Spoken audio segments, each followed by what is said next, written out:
Now, one common thread you'll notice across the whole world is that every country on Earth has some kind of starchy staple. For many parts of Asia, it's rice. For many parts of Europe, it's bread. And in many parts of Africa, and most notably West Africa, they have fufu. And there are many staples similar to this. They have it in East Africa and Southern Africa. It goes by many different names, but in West Africa, typically they call it fufu. Usually it's made of crushed cassava and yam, and it's made into this like squishy, sticky ball that you can lift up. I like carbs and starches that are easily digestible. They don't bloat you up like wheat, but you can lift it up. And then when you bite it, it kind of tastes like mashed potatoes if it was squishier and more clay-like. Usually this is served with like soups or stews, but honestly, if you just like sprinkle some salt on it, maybe even add like some oil or butter, it could be good just as it is. I love this stuff. But let me tell you a little story about a cultural facet that I learned when I was traveling through Zimbabwe. So prior to making my Zimbabwe episode, I had been to Africa quite a few times. I had been to East Africa, West Africa, I'd even been to the Central African Republic, and every single one of those African countries had a starchy staple like this. It went by different names.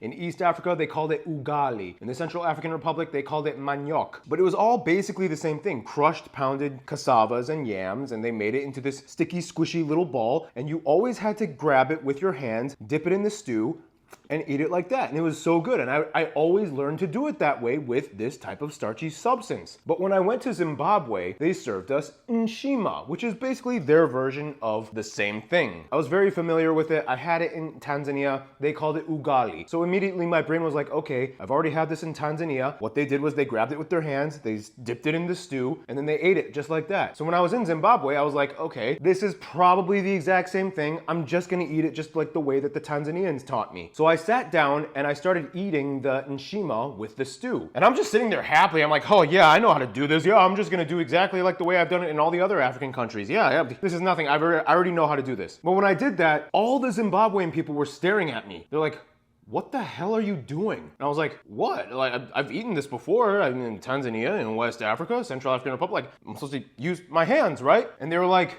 no, use a spoon. Cut it with a spoon and use it with the stew. And I was like, really? What? That was the first time I had ever eaten a starchy staple in Africa, and I was expected to use a spoon. And that's when I learned, even though they share the same staple and many times they share the same types of ingredients and customs, not everybody eats the starchy staple with their hands. I did not know that. That's what I learned when I went to Zimbabwe. But regardless, I still love this stuff. I'm a carb dumpster. I love carbs. I guess that's the moral of the story. Eat your carbs. Cheers to starchy staples around the world. Which one's your favorite?